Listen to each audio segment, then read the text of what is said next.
town attorney is absent with notice, as is Mr. Roush.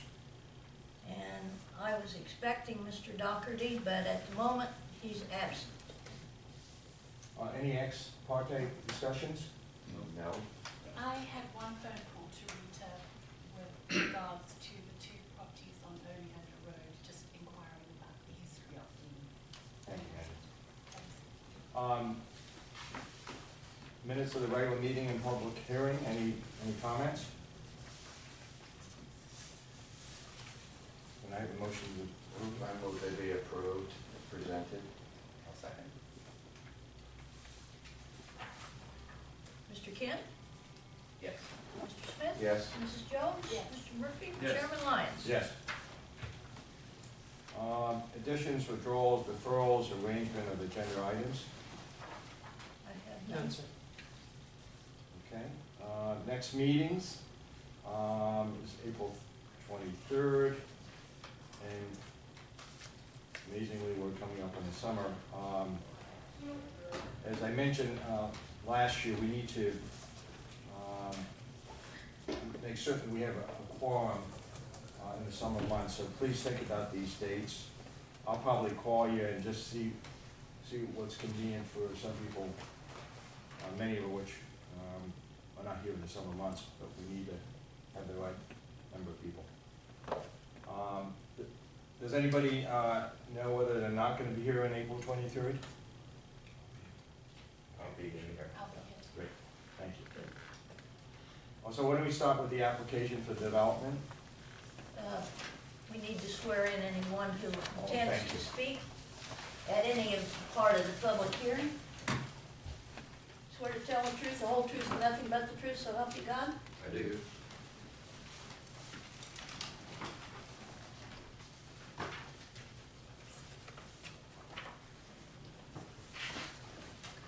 So I guess we're going to start with, let's see, what is it?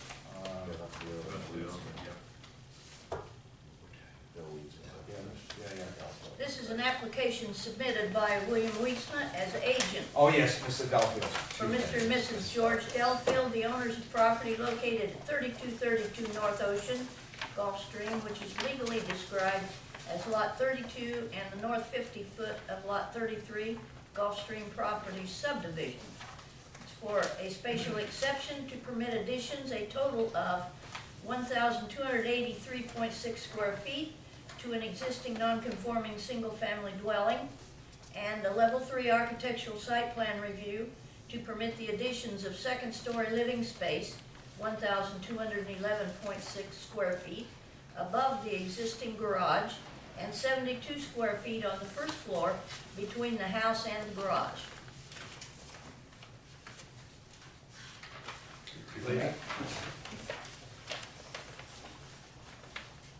Bill, what's non-conforming about it? Is it setbacks now?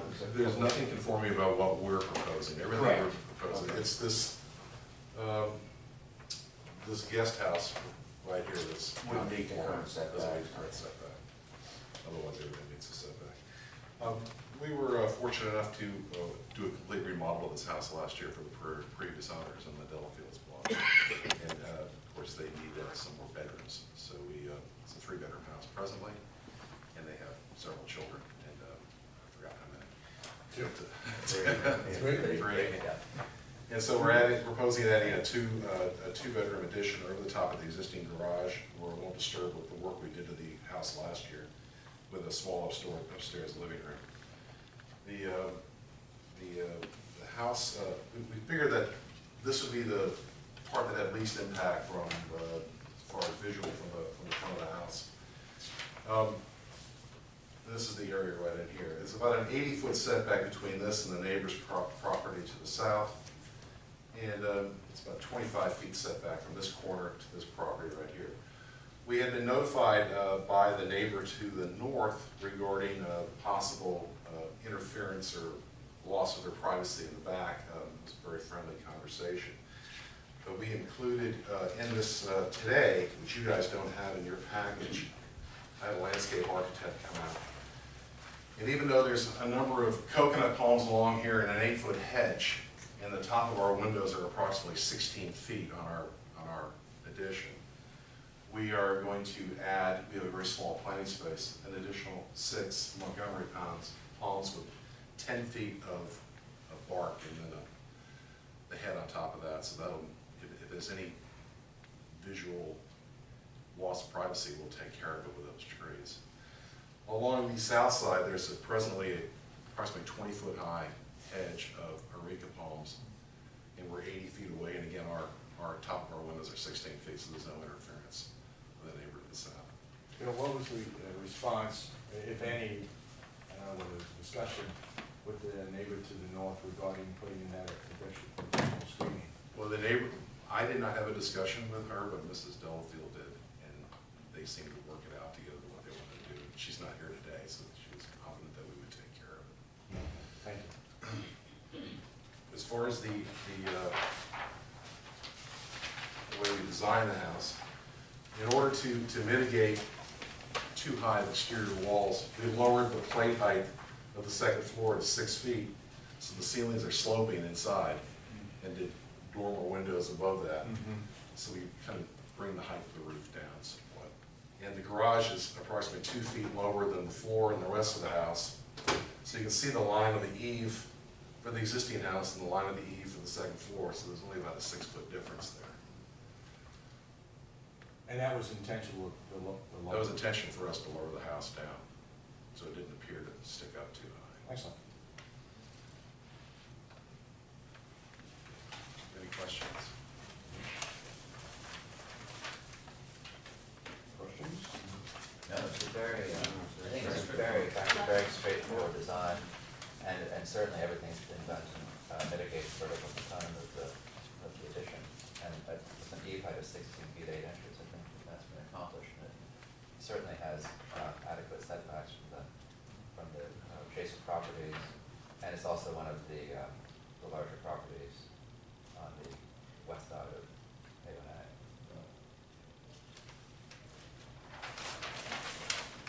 No more questions, discussion, let's have a motion. I'll make a motion to recommend approval of a special exemption, permit the additions of 1,283.6 square feet to an existing non-conforming single-family dwelling, and furthermore, a motion to recommend approval of a level 3 architectural site plan based on the findings that the proposed addition of the second-story living space, 1,211.6 square feet above the existing garage, and 72 feet on the first floor between the house and the garage meet the minimum intent of the design manual and applicable review standards. I second. The only thing I'd like to add to it, though, I still would be a little concerned with the neighbor to the north. I wonder if we shouldn't add in here that the landscaping plan should be satisfactory to the neighbor of the north. I mean, they're saying it's gonna be, but what happens if it gets to be contentious? Maybe, are we just gonna let the neighbors agree to agree on that all on their own? What happens if they don't agree? Well, I guess with the landscape plan. I would have it subject to the landscape. I submitted the landscape plan this morning to read. So that should be Okay. part of the resolution. Okay. Resolution. And then so I'll, I don't know if that needs to be a third motion, but that included with the motion to recommend approval of the level 3 architectural site plan review, that the landscape plan as proposed by the contractor be followed through. And I'd like to know that I don't have that. Could you give me the date of that revised landscape plan, please? Rita, is this, I would think if the neighbor had some objection. He presented us with the file I copy just would like to. this morning. There isn't a date on this drawing, I'm sorry. I stamped my copy. Sign your name to it? Sure. Okay. That's nice. As presented then, As it's this, It'll be a part of the minutes. Okay. okay. It's been moved and seconded, right? Right. Mr. Kim? Yes. Mr. Yes. Smith? Yes. Mrs. Jones? Yes. Mr. Murphy? Yes. Chairman Lyons? Yes. Thank you. Thank you, Bill. There you go.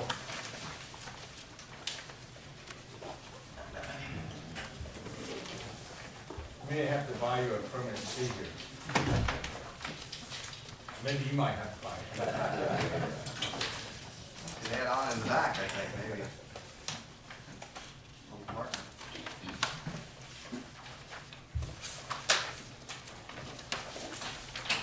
This is an application submitted by Thomas Ladani, manager, Seaside Builders, an agent for 3345 Oleander Way LLC, owners of property located at 3424 North Ocean Boulevard, Gulfstream, Florida 33483, legally described as Lot 46 and 46A, Gulfstream Properties number 2, for a demolition permit to remove existing structures, for a land clearing permit to clear property for construction, a North Ocean overlay permit to permit construction of a driveway, decorative wall, fence, and landscaping, spatial exception to allow 200 square feet of covered unenclosed area that exceeds the maximum permitted floor area ratio, and a level 3 architectural site plan review to permit construction of a Gulfstream Bermuda style partial 2-story single-family dwelling, attached 2-car garage, detached retreat,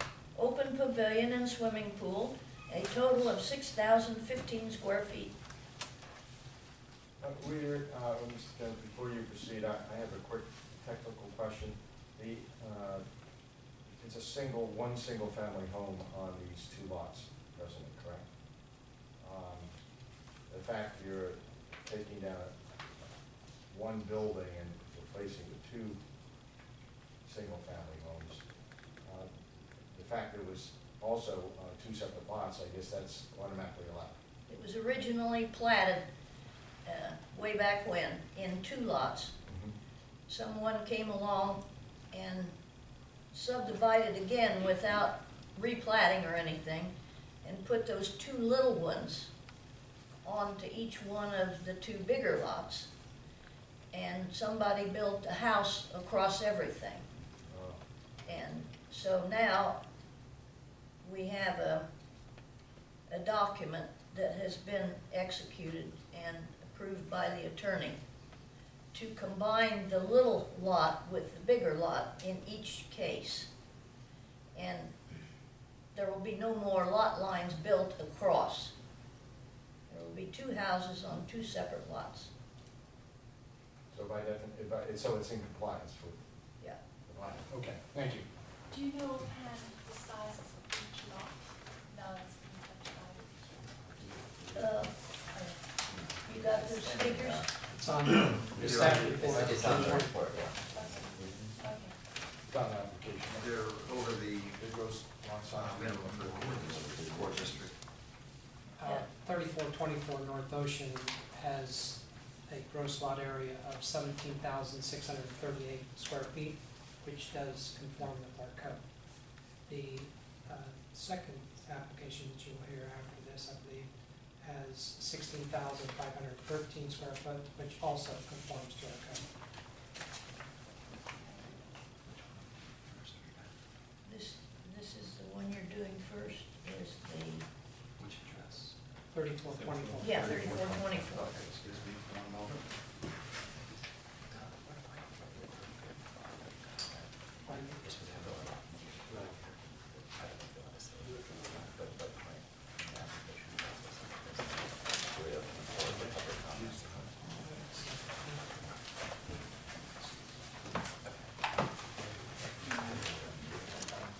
Can you turn this around so you can see?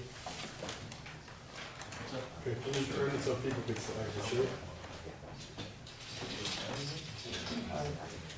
Thank you. Mr. Jones, everything that you have on hard copy, is it presented on video here at our, That is correct, with the exception of the elevations that show the landscape, but the colored rendition of the landscape plan is part of the PowerPoint.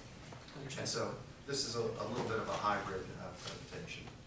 Again, Richard Jones with Richard Jones Architecture in Dolly Beach. Thank you very much for the opportunity to present 3424 North Ocean Boulevard to you. I'm joined here by Dave Bodker, our landscape architect, and the owner of the property, Mr. Ladowney. As you know, he'll probably be in here within a few minutes. Let's take a look at the location of the property. The current address of the property is Oleander. And as you know, Oleander is a one-way street running north and south. And that is just to the west of North Ocean Boulevard. And as discussed, there is one house that is straddling both properties. And that house, I believe, is facing Oleander. And the intent with 3424 is to have the lot reverted back to how it was originally platted at the square footage that Mr. Thrasher had mentioned, 17,000 and change, above the code minimum for the core district. The next presentation you'll see the south lot, but our focus here is on the north lot. Again, on the back here you have a circular driveway, a lot of hardscape, and a house facing Oleander. And more importantly, the existing condition is the back of a house facing North Ocean. Of course, North Ocean Boulevard being the primary right-of-way through the town of Gulfstream. And as you drive past this lot currently, you are looking at the back of a house. And so the intent is to orient the new home to address both rights of way. We no longer have a front and a back. We essentially have two fronts. We have a primary front facing North Ocean with a cut and a little drive area. And then we also have the right-of-way on Oleander that we're addressing with our two-car garage. And so when we're addressing two fronts, our design solution was to create somewhat of a compound or a courtyard effect with the home and the garage and the detached structure, which accomplishes several things. One, it breaks down the mass of the structure. It allows us to utilize the house for the privacy, creation of the courtyard for privacy of the resident, and it allows us to address both rights of way fairly accurately. This is the colored landscape plan. You also have a board here depicting that, and you can see quite a bit of vegetation along the north and south property lines. To the east, and you see the decorative wall here with the ornamental railing, which is an entry feature coming in off of North Ocean. And then again you see the courtyard and landscaping along Oleander. This is our site data. It's part of your package. Again, we conform to all of the setbacks. It's a classic Gulfstream Bermuda style home, and we are asking for the special exemptions for the additional covered loggia areas. But again, all of the calculations within the LDRs. We have a site plan, formal entry, master down. We have a two-car garage attached via a breezeway to the loggia. And we have an entry element that faces Oleander, again to give the appearance of a front elevation to Oleander. And then we have the detached retreat carriage home, if you will, that is one story. And when we go to the second floor, you'll notice the majority of the square footage of this home is one story. There's a minimal second story here, There is significant setbacks on the north and south to that second story, which, again, I believe these are some of the items we've discussed in the past with Mr. Kent and the board with regards to additional setbacks to your neighbors. But again, looking past this minimal second floor, which addresses North Ocean, you see, again, the majority of the home is one story to minimize the impact towards Oleander. These are our front elevations, and I say front elevations in plural because, again, the one facing North Ocean, the classic symmetry and Bermuda style, classic Gulfstream Bermuda style, and the elevation facing Oleander, one story with the center entry, arbor, and gate, the retreat and garage with flanking gates. So a very modest elevation as it faces Oleander. These are our side elevations, again, the majority of the home being one story. And that takes us to our rendering and some of the details, the Gulfstream Bermuda style, the symmetrical masonry structure with smooth stucco, crown molding under the eaves, classic white on white, classic white on white color palette with navy blue shutters, gable accents on the roofs. We have a classical balcony railing and second floor step backs. And again, the majority of this home is on the first floor, and this is the rendering as you would view it from North Ocean Boulevard. And thank you very much, and I'd be happy to answer any questions. And if you'd like, I can have Dave Parker present his landscape plans. Has there been any feedback from the FDOT? We had an issue a couple of years ago about access onto A1A about lines of sight. Yes. Does the landscape plan meet those? I believe so. Would you like to discuss that, Dave? Morning, Dave Bunker. Along A1A, there currently exists 6 sable palms and 3 Australian pines and 1 clusia tree. We, of course, will have to get a DOT permit to connect the driveway to A1A, and along with that permit, we will indicate the existing plant material that's there. So the right-of-way line, if you see on this plan, right across here where our railing and walls and columns are, we're seeing here. But the existing vegetation is indicated by this darker green plant material shown here in the right-of-way. So whatever's out there in that right-of-way is existing at this time. Yeah. But it's existing because there's no egress and access, so. Yeah. As far as visibility there, 8-foot clear trunk and below 24 inches for shrubs and ground cover is typically what DOT wants to see. So maybe the Australian pines and maybe that clusia tree may need to be limbed up to meet that 8-foot clear trunk requirement. But I think we can handle that with the DOT application. On the north and south elevations, borders, do you have any fencing, wall, or is it just all? No, it's actually an aluminum railing that goes on either side, on the north and the south. Inside or outside the vegetation? The railing's on the outside of the vegetation. If it's chain link fence, I understand it has to be 2 feet set in from the property with the hedge on the outside, but this will be an aluminum railing on both sides. On the north side of this particular house, or this particular lot, there's about a dozen existing aretha palms, probably up to 20 foot high. And those are indicated right along here.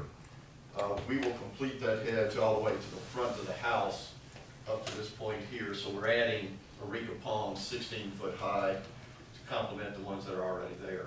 In addition to it, there's this huge existing strangler fig that's about 50 foot high and 50 foot spread. Where the 2-story portion of the house is, in addition to the aretha palms we're adding, we will add sable palms in there. And We're trying to show that on this elevation of the house. So right in here, we're showing you the existing areca palms, the existing strangler fig here, and then the addition of the areca palms from this point forward, and the sable palms as well.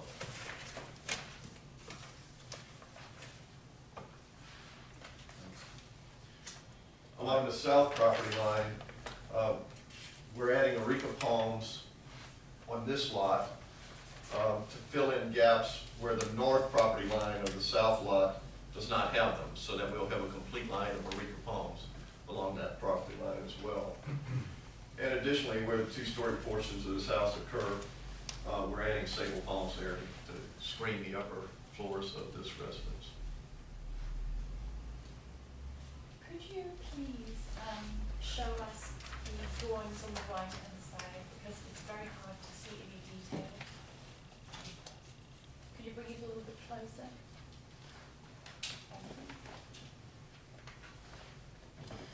So this is the south elevation here, the areca palms that we're proposing here. These are the areca palms, and then the sable palms planted between. And I don't know if you can see it, but here's the two-story portion of the house right here in the front.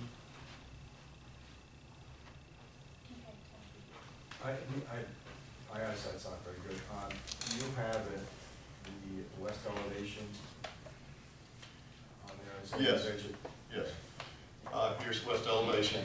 If you're looking at this, this is the big strangler fig. Yeah, right, okay. And the areca palms in here and in here, sable palms shown here.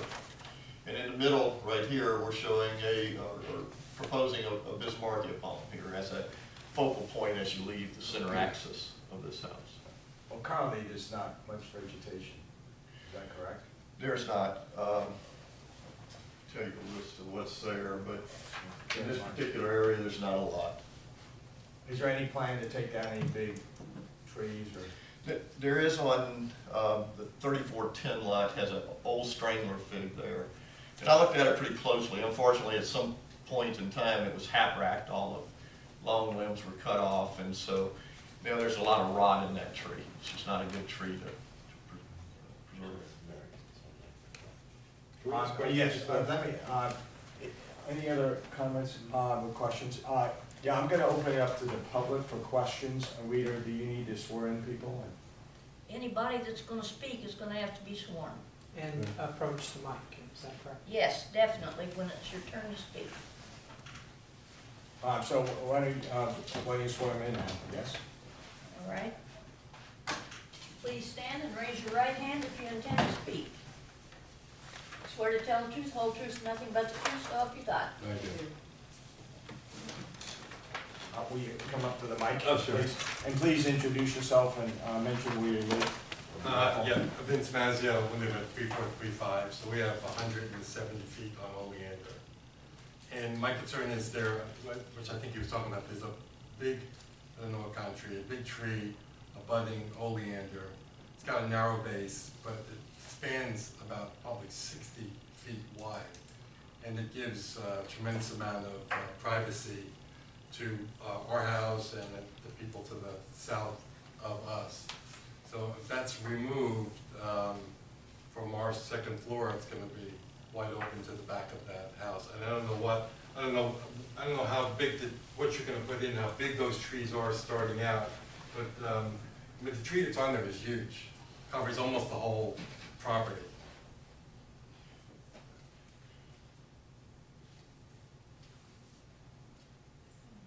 Yes, that's actually on the southern lot. Yeah, well, our house covers, we have 170 feet on oleander. Analysis of that, discussed in the next time. Yeah, we just from technical perspective, why don't we defer it to the presentation of the next house, if you don't mind? And please come back and. Well, but it covers, it spans both. It spans. spans Oh, both I see what lots. you're saying, yeah. It What, covers does it both. cover- Oh, it covers both lots. Both Yeah, lots. the, Can you show us where it might, sure it is? Yeah, Yeah. that's probably. So this is 3410, the south lot. That tree actually occurs right here.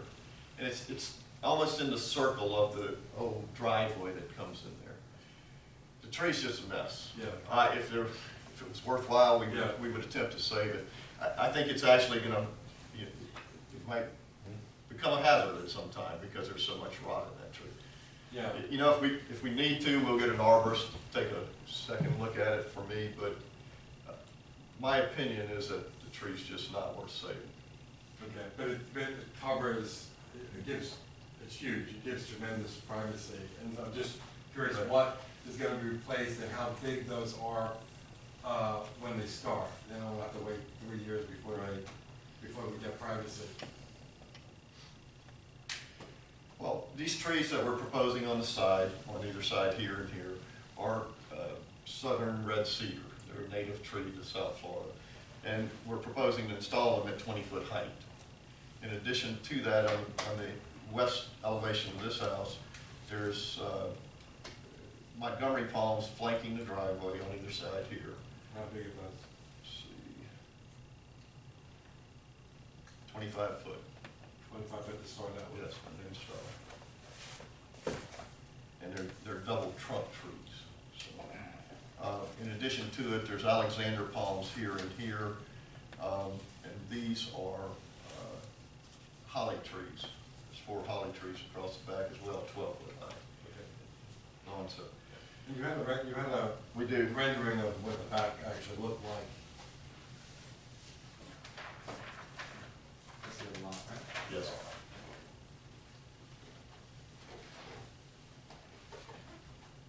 Yeah, the west elevation is depicted here, so where the 2-story garage is, here's where those 25-foot double Montgomery palms occur. Okay. So it's here and here. Then these southern red cedars occur here and here. And then the little entrance feature is right here. And those are flanked by these holly trees. So one right here, here, here, and then flanking the garage over there. So the west elevation of this house is pretty minimal. And where's the, that's the south lot. The north lot, the back is north, I mean, you had that Yeah. before.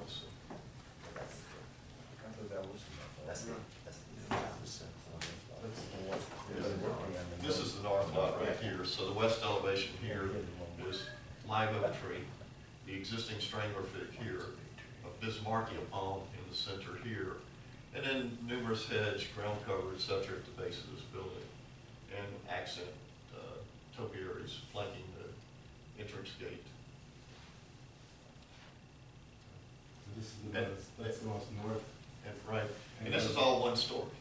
Yeah, ours is a 2-story, so we look right down on it, and right now, probably that huge tree is probably right here. That's right. And then it probably extends that much visually. Let's see. And so, there's gonna be a lot less privacy with this, than there is now.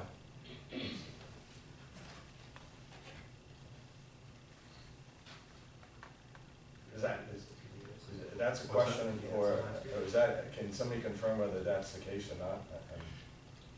There's nothing that, I mean, so I say this, Well, I mean, that there's is, nothing big. yeah, right? there's that tree is essentially, it's 50 foot high and about a 50-foot spread. It's extremely poor condition.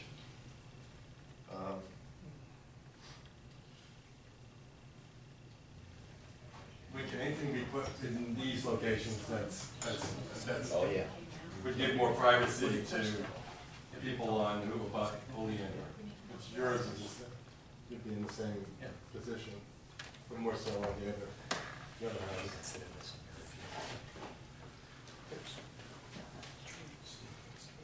Well, I suppose we could add an oak tree in this location here. The biggest we can probably get is around 20 feet, something like that. So that's where that tree currently exists. And what will the stand be of that? What 20-foot oak tree will have about a 10-foot spread on it. But it'll grow over, it'll grow over, time to get a lot Oh, bigger sure. than that, yeah. It will. So initial. And where would that would be? Well, I mean, if you wanted to go roughly in the same location, we have these 2 southern red cedars, and when they go in, you get immediate impact out of them. They're pretty Okay. dense, thick trees. So that's here and here. There's an oak tree planted right here on the adjacent lot, and one, of course, on the other side of that.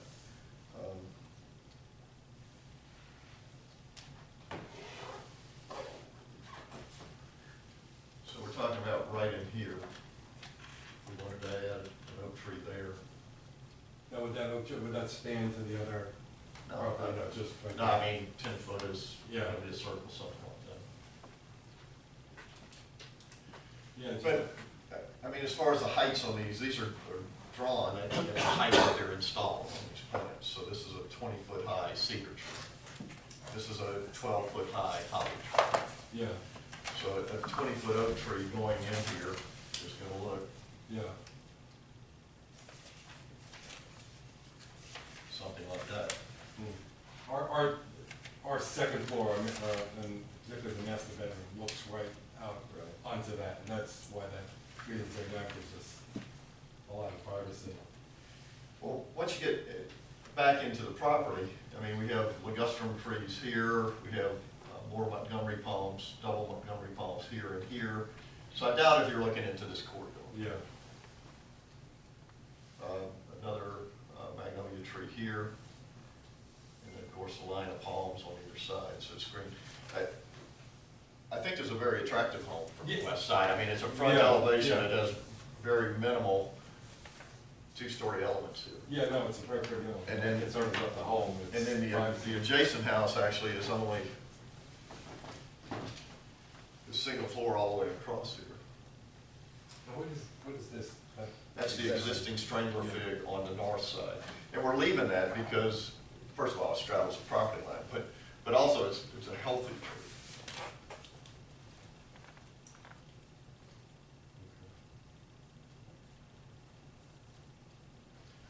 But I can add an oak tree in this location if that. Yeah, whatever you can add to give more privacy, that would be great.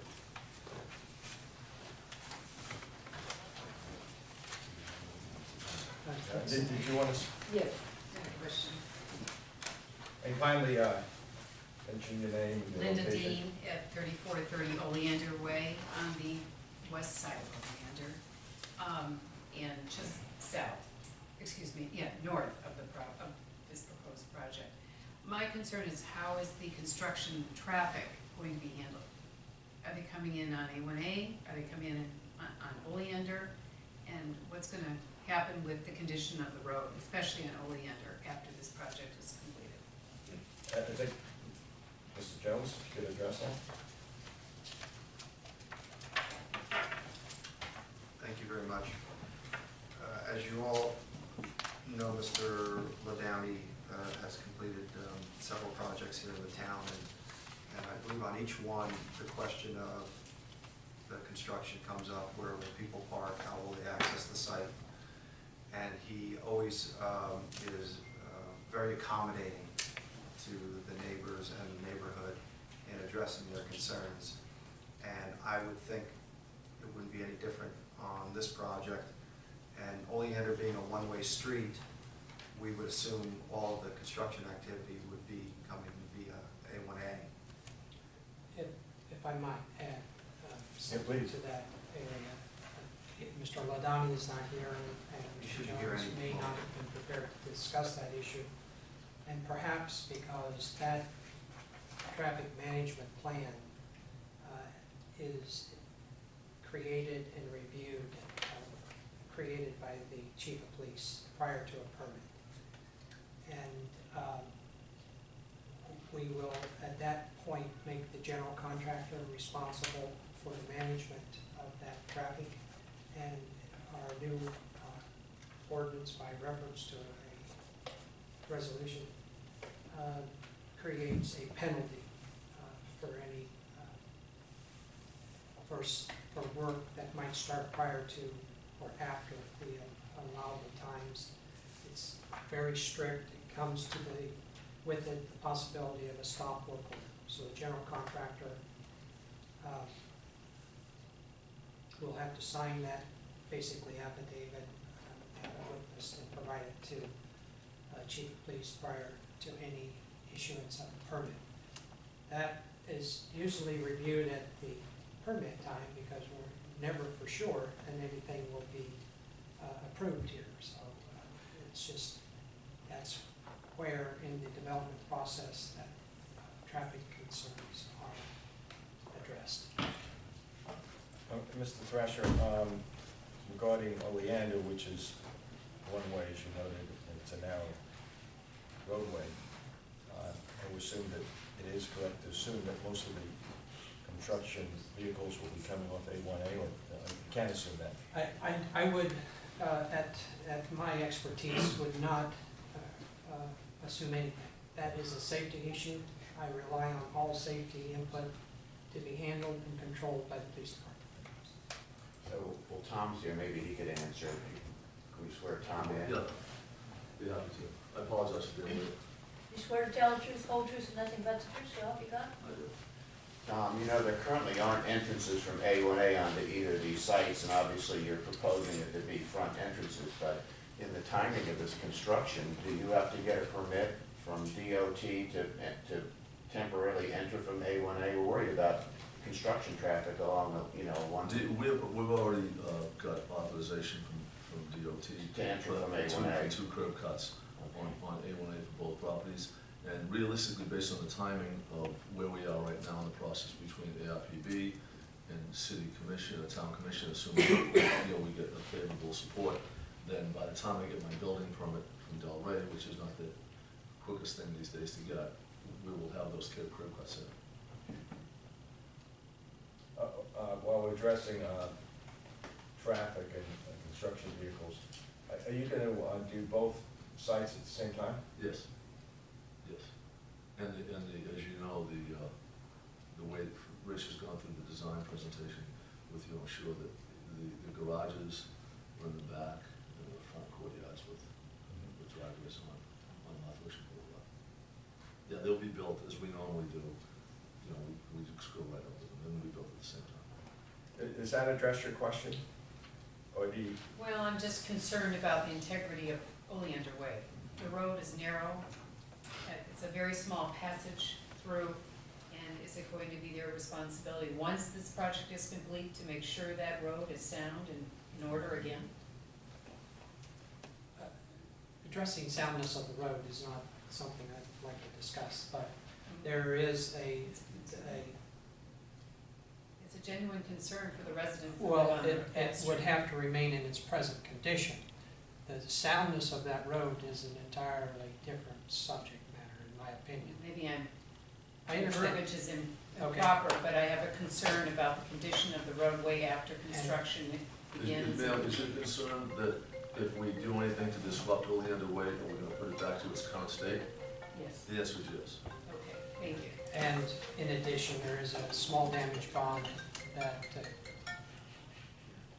covers such things. So we understand that there are difficult conditions that could cause damage to the road.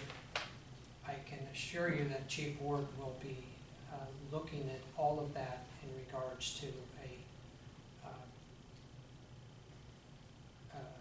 traffic management plan that whoever the general contractor will be, will have to conform to. What's so funny? Well, Is it going to be him? Okay, so Mr. Ladani will be responsible, and I'm not sure if we discussed those new criteria for the general contractor with you, but after this meeting, I can do that if you would like. It's much more strict than it has been in the past.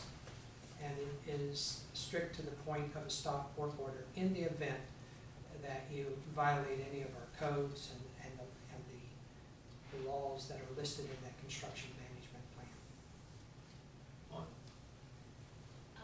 Does it protect landscaping as well? For instance, if a truck were to go by and damage landscaping or a lawn or a hedge or planting? Damages would be the responsibility of the general contractor.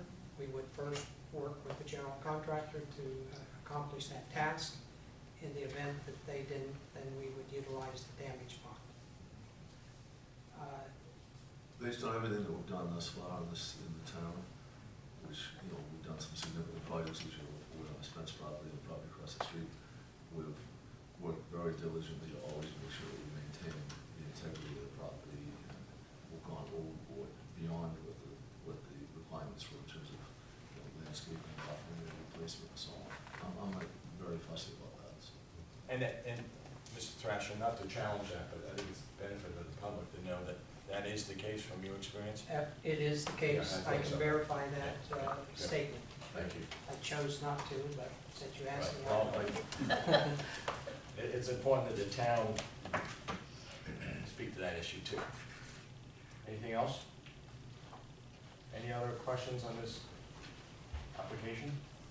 Oh, Just From the public? Yes. What's the timeframe, when you expect Start to construction. start and how long? Realistically, we have to come back before the town commission in, what, is it 3 or 4 weeks from now? Yes, the second Friday of May I? 10th of 10th of April. Of April. 10th of April, we go before the town commission. Then we have to go to the city of Delray, who administers the building permits for Gulfstream.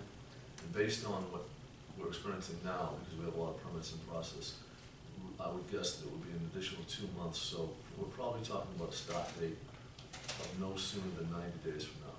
Once we start, the project will be completed, both of those houses will be completed in less than a year, let's say 10 months, 11 months.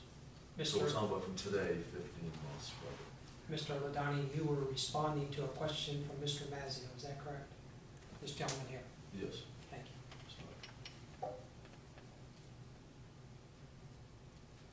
Any other questions from me? Any other questions? oh, yes.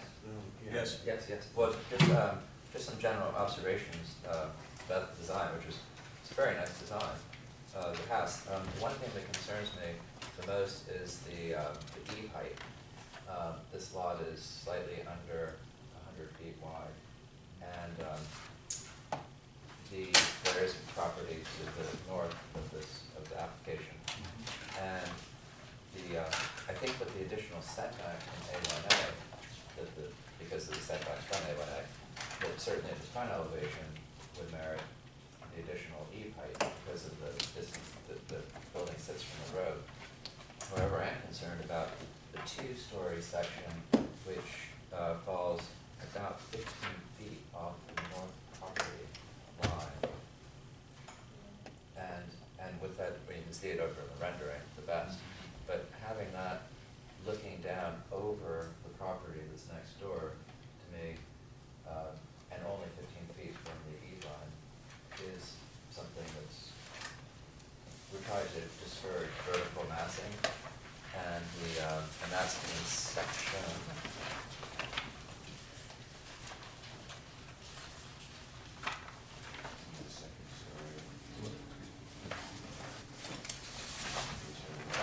Section 70-237 building form. 2-story houses should pay particular attention to reducing the size of the second floor and applying articulation such as balcony setbacks and other design techniques. And I just feel that one piece that sticks out, that covers the bathroom and the closet, if that could be reduced to the maximum encouraged part of the envelope, I think since it sits only 15 feet from the property line, it does overlook the neighboring property, that should be done, and it certainly wouldn't have any impact on the inside of the house, considering that what's under that roof is only a bathroom and a closet. Well, if you take a look at the, I'm sorry, is it liable to, can I answer your question? Sure, okay. Yeah. If you take a look at the overall design of the house, again, I think we showed that on one of the slides that the majority of the home is 1 story. There is a small 2-story section that addresses A1A. And there's also a very small 2-story section that does not address a right-of-way, but addresses an adjacent property line. That 2-story section does not have any windows. We have a decorative recessed shutter element facing that side, so there will be nobody in those rooms looking down on the adjacent property. But in addition to that, if you look at the landscape plan, I believe those are newly planted trees of significant height in that area. I believe there's 4 of them to offset or mitigate any concerns with the height there. We intentionally left that wall without any operable windows or doors so that there wouldn't be an opportunity for someone to look down upon the neighbor. But at the same time, we made sure that we provided the architectural treatment of the recessed shutter. So being with this house of a Bermuda style with continuous eaves and the crown moldings, we feel like we've minimized significantly, or basically, we don't feel there is an impact to the neighbor, considering that area is just so small there, that is at the 15-foot line. It's heavily landscaped, it's got a decorative architectural element, and yet there is no fenestration that somebody could actually look out onto the other property. And so we would like to maintain it at its current design. Well, I certainly understand your desire to maintain the 23-foot eve height, but I do feel that it should come out of the discouraged range because it is so close to the property line, 15 feet from the property line. Just even the shade effect to the property next door would be significant, considering that this is shading from the south across, and there's no reason to have such a tall eave 15 feet off when it is certainly working easily within the configuration of the house be reduced to be put in preferred range. If we look at our north property line here, and you look at the dimension from the front corner all the way down to the western corner, and you can see roughly 85% of the elevation is 1 story. We're talking about this little small section here. That's correct. So we feel that the benefits of this design with 85% 1 story facing north will let in extreme amounts of light and air onto the adjacent property versus the impact of the insignificance of this small little section that is landscaped around and windowless. Any change in that area might necessitate more 2-story portion, coming back into the house, even if it had an additional 5-foot setback, which we feel would have even more of an impact with light and shadows than what is currently proposed, with just about the entire facade being 1 story. Well, first of all, I'm speaking to somebody who would be standing on the property next door. Whether the window is having that vertical component to the wall with the eave overhanging, even if there's no true window, would not be in keeping with the intent of the design manual. It looms. It looms over, yes, and it's certainly, that can be, because it's only covering a closet, there wouldn't have to be any necessity to extend the 2-story portion further back to accommodate a lower eave height, one on the preferred range. What's the preferred range? 21? Okay, 18, but 1 inch less than 21 foot. yeah, And this is at 23. 23. Yes, it would drop it 2 feet.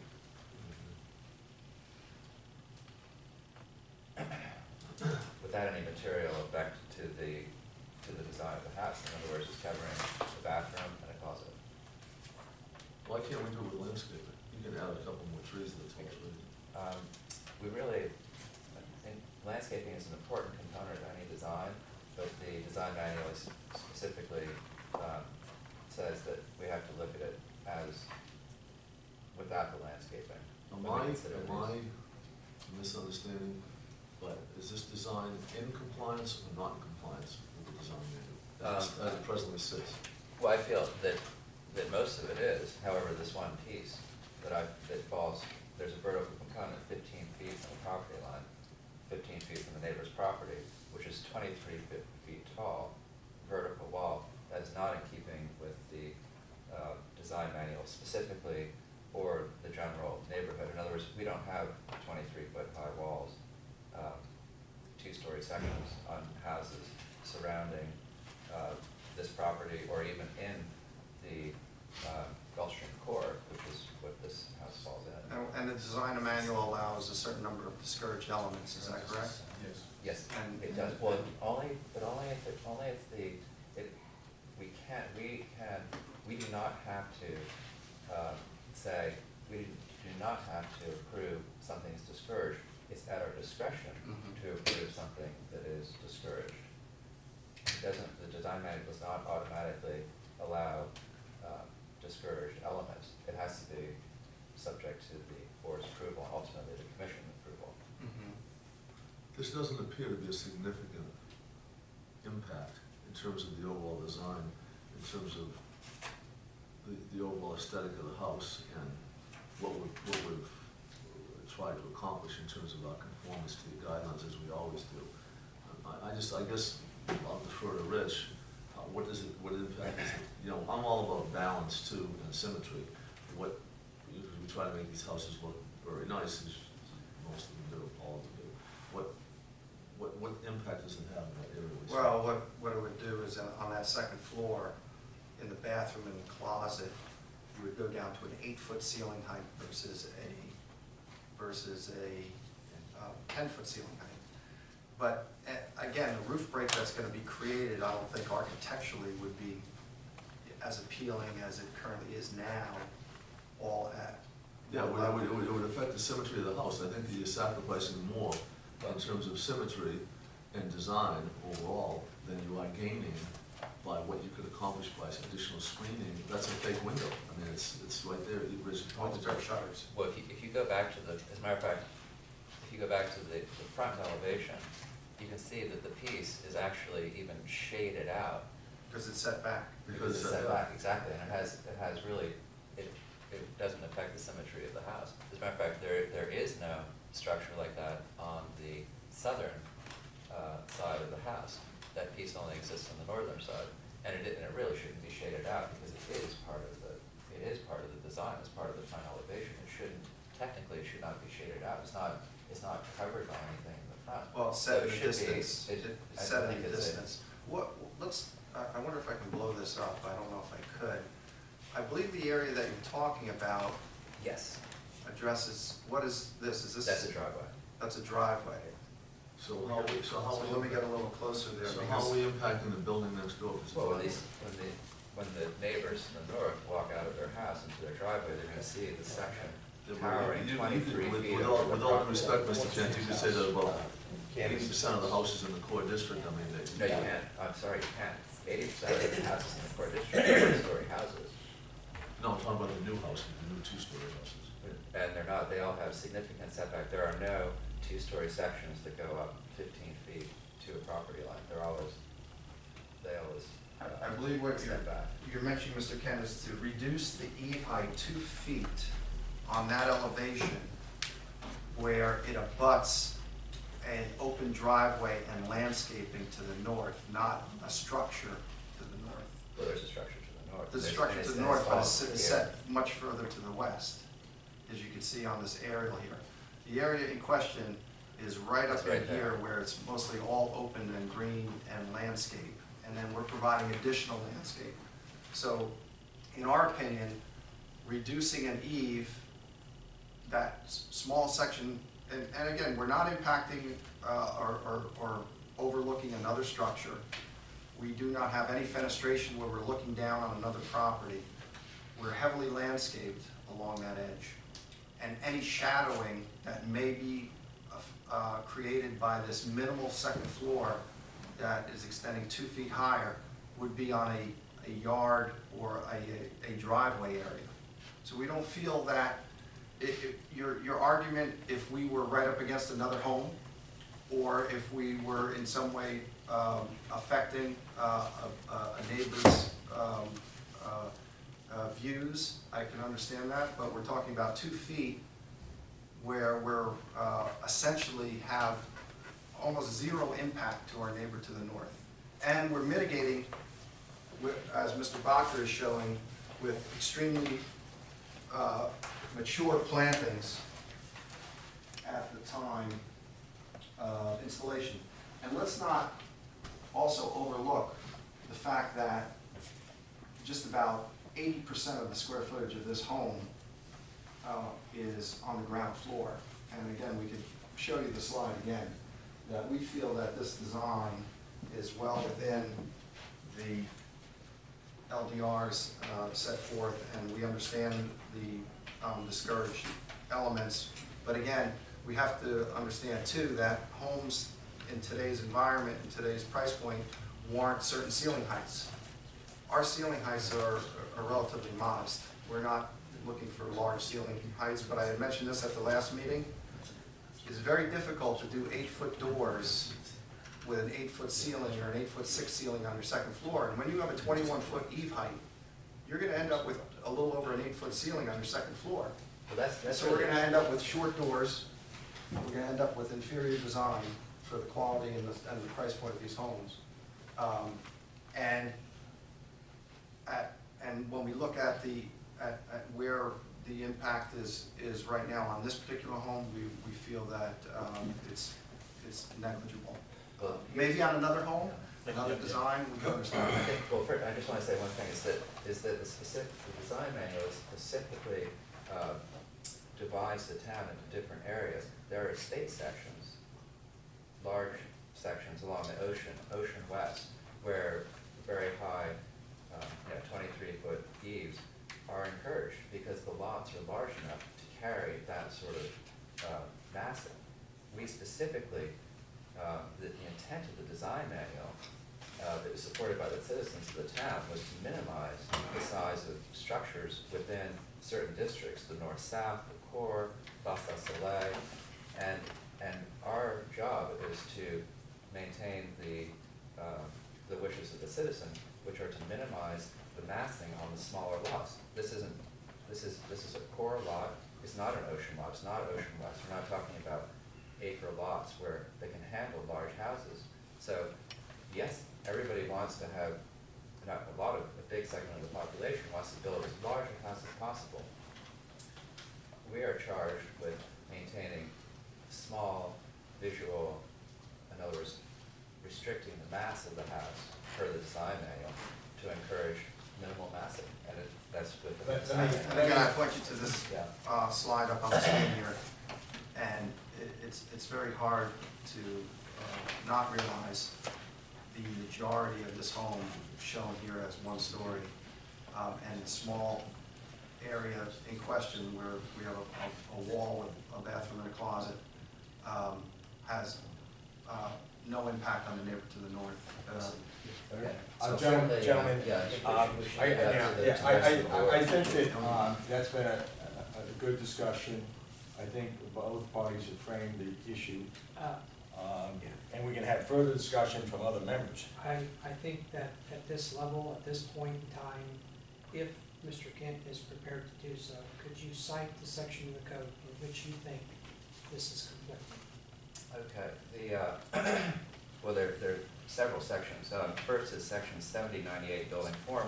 New structures should relate harmoniously to the form and scale of the architecture in the vicinity. There are no homes within the vicinity that have 23-foot eaves that are within the core district. And so therefore, I think that even, having a 23-foot eve is not exactly in keeping with with 7096, but it's something I think. I'm sorry. Oh, sorry, 7098. What did you start with? I thought you said 7099. Oh, sorry, 7096. So that's intent. Okay? and 7098. I'm sorry, still at 7098.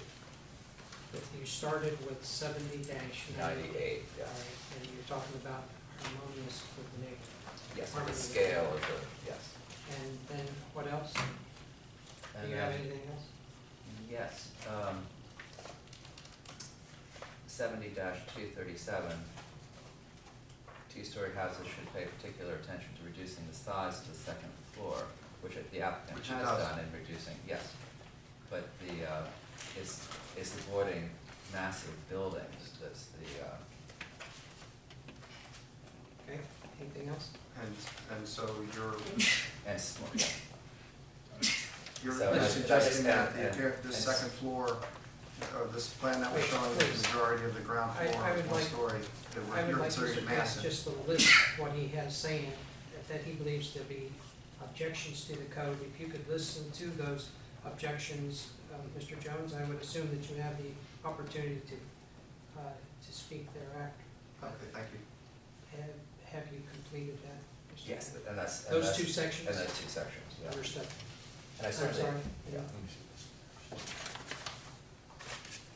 So, This is just, you know, and that's just the rest of the board. I mean, I think it's just a minimal impact on the, you know, a bathroom and a closet. Can I make a suggestion in an attempt to, I mean, the town of Gulfstream has been good to us in terms of our developments here, and we always try to do the right thing. In the interest of your concerns and overall concerns in the city, what if I were to compromise and drop it to a 9-foot plate height instead of 8 foot? That would still give me, instead of 10 feet. That way, we could still have a decent height in that bathroom and, you know, kind of meeting in the middle. Is that reasonable? Not dropping the plate height on the entire second floor, but. No, just on that, in that bathroom. Just the bathroom closet. The area you have concerns about facing the neighbor's property. Yeah. In other words, instead of leaving it at a 10-foot plate height, drop it to a 9-foot instead of an 8. That allows me to have the ceiling height that I need inside. Need is I don't feel that, it's just my opinion, that the code, we're charged with minimizing the impact of a house on the surroundings, and certainly asking for an Well, 2 eve feet, to fall within the. Yeah, but 2 feet, 2 feet is, in my opinion, excessive, particularly, and I'm not trying to be argumentative, but particularly in light of the fact that if you take a look at the aerial again, we're facing a driveway, we're not facing a building, we're significantly distant from the adjacent property. It's a section of the house that's very small, that has in terms of the fenestration, we've used a shutter as opposed to a window facing north. As you can see by the design of the roof line, we've got a significant single-story element that I think even exceeds what the intent of the code is, to make sure that we were blending in with the neighborhood. So I don't think that, I'm suggesting a compromise to 9 feet, I prefer to leave it at 10 feet. But if you think that I'm being unreasonable at 9 feet, then I'd suggest leaving it at 10 feet. Can I just say one thing? With regards to the property to the north, it might well be a driveway at the moment, but you don't know down the road, they might want to extend or change their property. But they might put a 2-story element facing my property. They might put a 2-story element facing my property that theoretically, whether I own it at the time or someone else does, I would have or the neighbor would have the same argument, you know, at that point. I, as the neighbor, could have the same argument. In other words, you have to look at it case by case, I think. I mean, Have we actually had any feedback from the neighbour to the north when we circulated the plans recently? I don't, Yes, as it it was relates to Eve basically Heights. with the landscaping was their concern when she came in.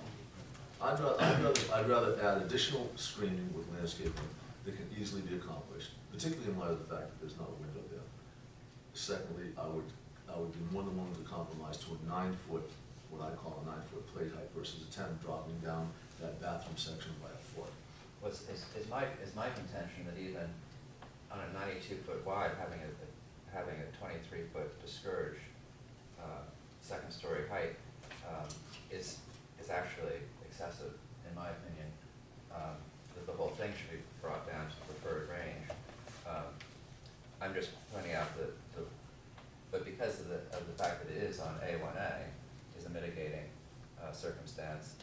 And And additional it has significant significant setbacks. setback from the road front. But it is that one piece that's 15 feet off the property. I mean, this is up to the rest of the. So, okay, a good discussion. Let me weigh in with my opinion. I certainly appreciate Mr. Kent's observations. At the same time, I think the fact that such a significant portion of the home is one story is a real positive. Because the trend has been in this community having large second stories. It's not perfect, but I think in balance, it's tolerable. I think the fact that you'd be willing to lower by a foot would be helpful and add the additional screening.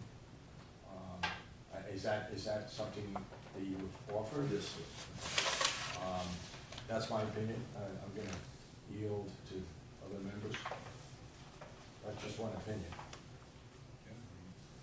The big thing is the additional screening from my point of view. Yes, Ken, to your point, taking it down, that's the on offer. But to come back to, the two discouraged items here, that, as you say, that's where we have the latitude to go with it or not go with it.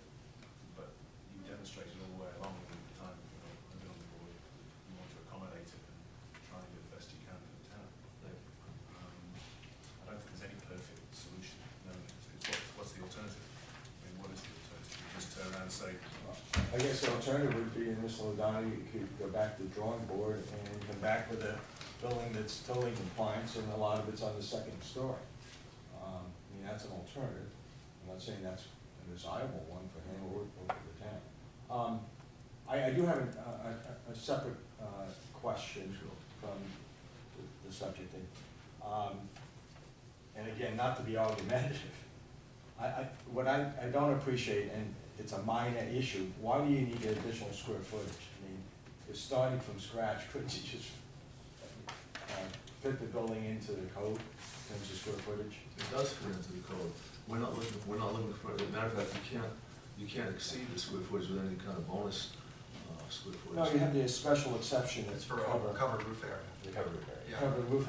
These houses, this one and especially the next one you'll see, have a lot of breezeway connections between detached garages and other structures to attach so that when you're coming out of your garage, you're undercover, maintain undercover. So the next house more so than this one, but that extra square footage is covered loggia area that's in kind of in the backyard and the courtyards. It's a no So way. you answered why you find yourself in that situation. Thank you. Can I just, and then the last thing for that thing, can you just cover the entry, the two entry features, which one it is you're proposing to go with, and Yes, the one we Can did, you just we do it up made a there? modification for the record. It is this one here with the railing set further back, the one, not the one that's shown on front. And is it lower as well? Yes, I believe the entry feature is at 12.6 now. If I may. We dropped the entry feature a bit and we modified the railing. 12.0. We dropped our entry feature to 12.0. From? I believe originally it was, the reason we dropped it because the original railing, it was being measured to the top of the railing per the code. So they were considering it up at around 15.6. So we took the railing off and dropped the structure of it down as well, as Mr. Kent has noted in his renderings. So the current entry feature is at 12 foot now. Well, aren't you gonna have a walkout onto that front area out of those two bedrooms upstairs? Not onto the entry features. Not, Yeah, if you you're look gonna at have a setback, wall, not a wall, but, you know, a feature, a design feature. Yeah, Richard, which is so. This is the entry feature. Oh, I see, yeah, okay, yeah, Past it's the it's old flat there, map. so you can still walk outside, but you're not gonna walk out. Yeah, you're not onto gonna the- walk out onto the entry feature. It's no longer a balcony. The Right. entry feature is just a single-story element covered for the door, and it's at 12 feet. Any other questions? Well, we're not on the next house yet, but if I remember right, from looking at these, I think we have that same upstairs on the second house as we do on this one. And so on Well- the second house, we're gonna have the southern house looking at the north house with that same, I know we're not there yet, but I just wanna let the committee know that the same concern he has, I think, is the identical design on the second home. Well, we do have a small area on the second home. We haven't gotten to that yet. No, I know, but But on the second home, I'll show you on the elevation here, that second home, this two-story element on the Right. second home It's- falls right in about here, where the one-story roof portion is of the master on this home. And again, 15-foot side yard over here, and I believe we have But you got 15 feet and 15 feet. 15 feet and 15 feet, so you But have you're 30 gonna- feet. It's still the same feature though, right? It's still the same gonna be a feature, but I would 23-foot assume- face wall, I would right? assume if you're amenable to we don't dropping this plate height down a foot, then we would offer the same on the second house. Well, we don't have a, I mean, in other words, this side of this house does not have a 23-foot. Right. But the next one to the south of it's gonna be looking at this one. Right, this Oh, one, there's no window. there's no window. Okay. Right, there's no window, and again, it falls in an area of a one-story Let's roof. go, let's looking at the top of the single-story roof. Can I have Well, a we can motion? do the same thing, Mr. Smith. Have a motion on May this? may I Maybe- make a comment? Staff comment? Oh, staff comments, thank you. I I want didn't mean to to, ignore you, apologize. actually, in this case, I would have liked to have been ignored, but I didn't feel like that was actually fulfilling my responsibilities. So I would like to read the section of the code that Mr. Kent, I believe, referred to, and prior to reading it, asking you to think if this is, if this conflicts what they proposed. Then I would also like to make two general comments, but the reference code was 70-98, 98. which refers to building form. New structures should relate harmoniously to the form and scale of architecture in the vicinity. That's A. 1, preferred building form with central massing, structures using rectangular configuration, use of setbacks. 2, discouraged. Angular walls as a dominant or repetitive feature, building massing centered on the garage, complex facade treatments, excessive multi-layer step-backs, and continuous flat facades. 3, prohibited, A-frame and geodesic dome. So that is the section of the code that Mr. Kent is referring to that you, I believe, would have to say causes a conflict or perhaps a variance. I would also make comment in regards to this additional, or this lowering of the E height for the second story feature to the back. You're actually, To the side. to the side, you're actually introducing an additional E height, if I understand the discussion correctly, which might,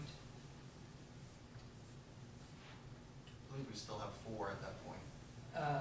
Yeah, there's one. just the addition of another one that still is in conformity. The code generally likes to minimize the number of E heights. And I would reiterate that unless there are more discouraged elements listed or found on this application, that historically we have allowed up to 3 discouraged elements, so that you're based on that, you would have to find a variance in this application based on section 70-98, and that to me is the question. Well, the staff does not believe there's a variance, is that correct? I do not. I think that you're introducing another E height, which in general is not encouraged by the code. I cannot find any additional discouraged elements in the application, and so I found 2.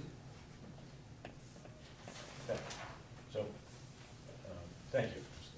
Thank you. At this point, I think that we need to weigh in on this application. May I have a motion?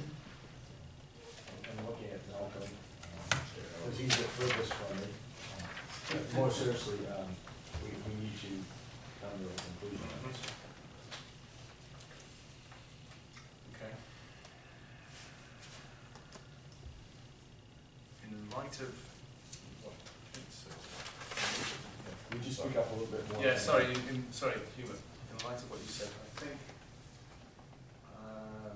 I'm going to make, well, this is discussion between us, right? The motion I'm going to talk about is the one that takes account of the offer that's been made to us. Yes, I That's think it. that's, yeah. That's what I'm going Which to. I think is two things, which Yes. is Correct. eve and landscaping. Right, okay. So in that case, let's start at the top. I'd like to make a Rita, do you want to do these all at once, or do we want to vote as we go along? I think we should do them one at a time. Okay. I'm sorry to interrupt, but don't forget that we're going to put in an additional oak tree. That's on the other lot. Yeah, We did move it around a lot, so I Oh. apologize. Oh, I'm making this up as I go along anyway, so don't make. No, here we go. Okay, we'll vote as we go along. I'd like to make a motion to recommend approval of a demolition permit.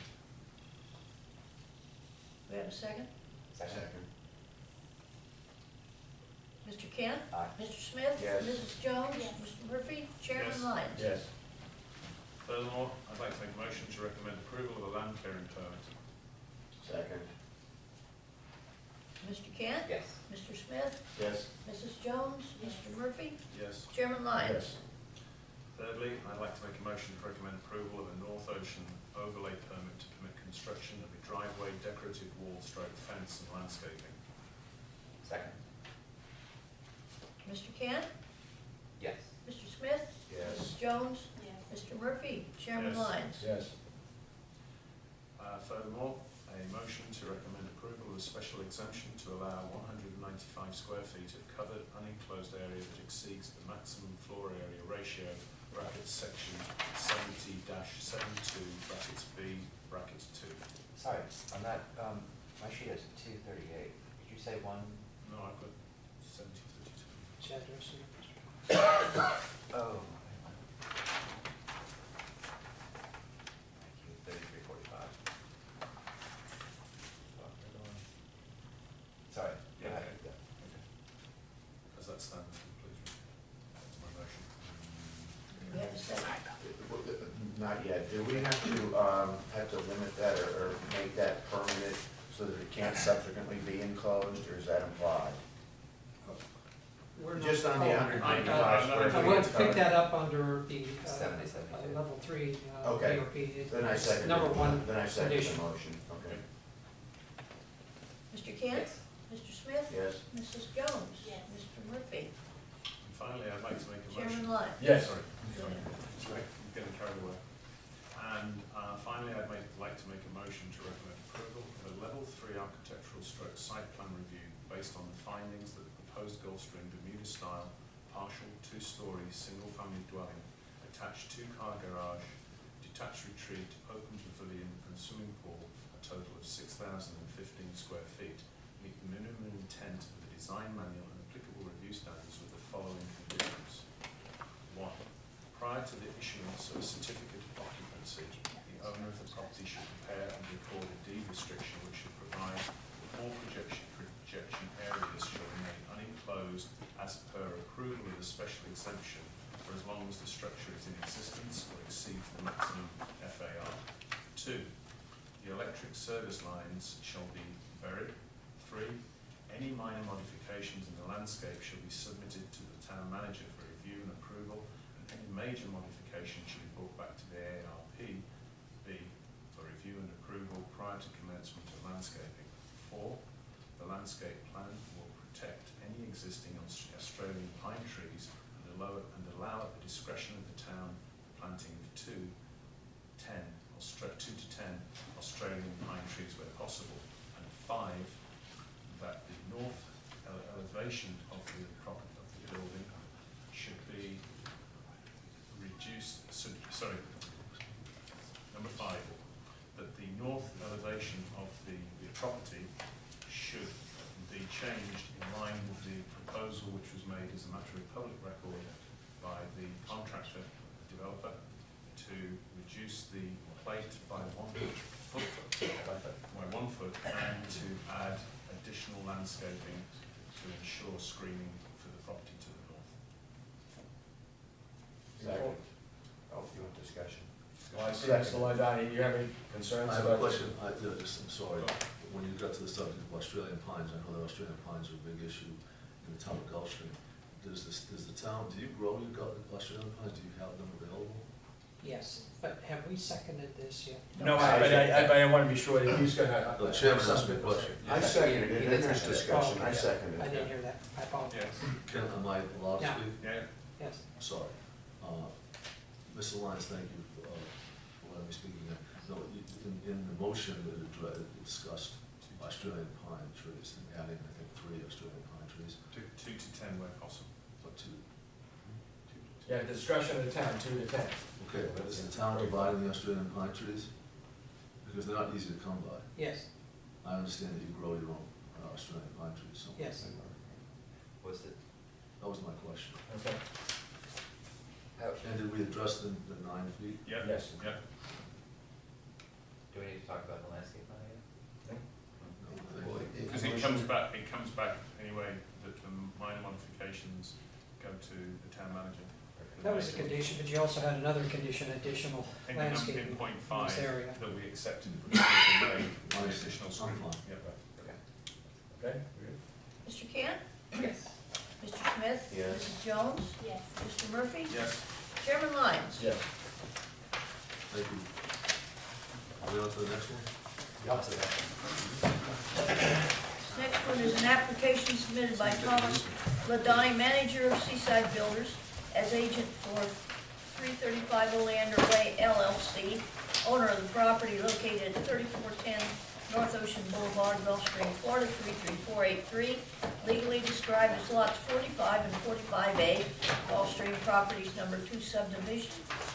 Demolition permit to remove existing structures, land clearing permit to clear the property for construction, North Ocean Boulevard overlay permit to permit construction of a driveway, decorative wall, fence, landscaping, spatial exception to allow 238 square feet of covered unenclosed area that exceeds the maximum permitted floor area ratio, and a level 3 architectural site plan review to permit construction of a colonial West Indies style partial 2-story single-family dwelling, attached 2-car garage with guest house above, covered pavilion and swimming pool, a total of 5,685 square feet. Thank you very That's much, the way. Rita. And Richard Jones with Richard Jones Architecture. We are now on to 3410 North Ocean. A brief recap. The 2 lots and the aerial that you see. And we go to our survey, which is now the south lot, I believe 16,600 and change on the square footage. Again, over the Gulfstream core minimum of 16,500. We take a look at the site plan, and what we have is another courtyard designed in a different configuration. This one is shown better on the colored rendition of the landscape plan, and where we have a garage to the south with a carriage home above. We have a little entry pavilion, and again, we see the covered breezeway connections back to the house, which is responsible for us requesting the special exemption for covered unenclosed areas. These are a wall treatment upon A1A, but again, a similar layout of 2 front elevations addressing Oleander and A1A.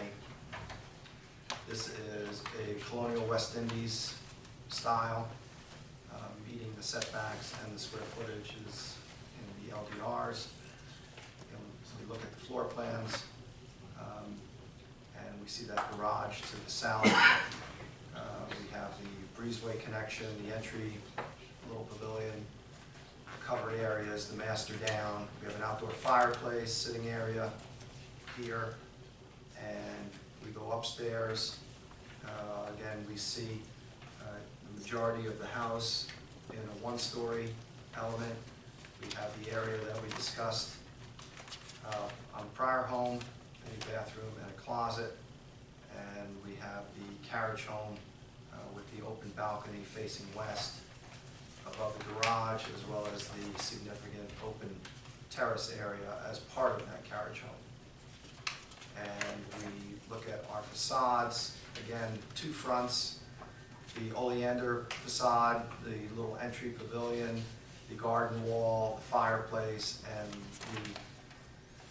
the garage and carriage home, and then the